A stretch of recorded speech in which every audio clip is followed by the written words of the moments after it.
ট্রাম্পের শুল্ক নীতির বিলম্বে বাড়ছে বিশ্ব বাণিজ্যে অনিশ্চয়তা, জাতিসংঘের হুঁশিয়ারি।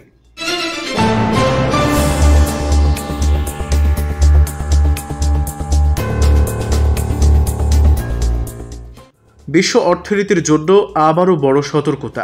জাতিসংঘের নতুন প্রতিবেদনে বলা হয়েছে, মার্কিন প্রেসিডেন্ট ডোনাল্ড ট্রাম্পের শুল্ক নীতির বিলম্ব বিশ্ব বাণিজ্যে আরও অনিশ্চয়তা তৈরি করছে।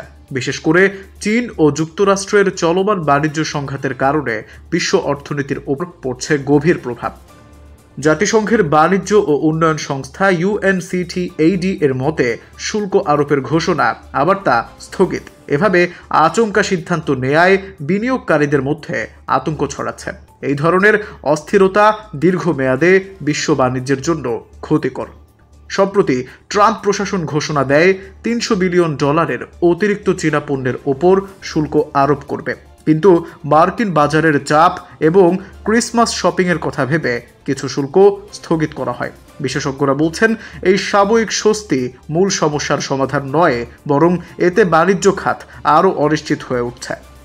UNCTAD জানায়, এই শুল্ক যুদ্ধের ফলে সবচেয়ে বেশি ক্ষতিগ্রস্ত হচ্ছে উন্নয়নশীল দেশগুলো। বিশ্বের ছোট অর্থনীতিগুলো যারা রপ্তানি নির্ভর, তারা পড়ছে কঠিন অবস্থায়। প্যামেলা কুক হ্যামিল্টন, UNCTAD এর আন্তর্জাতিক বাণিজ্য পরিচালক বলছেন, শুল্ক আরোপ ও স্থগিত করার এমন হুমকি বিশ্ব বাণিজ্যে অস্থিতিশীলতা তৈরি করছে। বিনিয়োগ থমকে যাচ্ছে, সরবরাহ ব্যবস্থাও ব্যাহত হচ্ছে।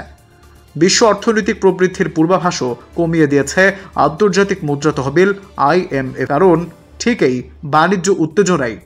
জাতিসংঘের মতে, এই বাণিজ্য অনিশ্চয়তা যদি চলতেই থাকে, তাহলে বিশ্ব অর্থনীতি দীর্ঘমেয়াদী মন্দার মুখে পড়তে পারে। তাদের স্পষ্ট বার্তা, বিশ্ব অর্থনীতির জন্য সবচেয়ে দরকার এখন স্থিতিশীলতা।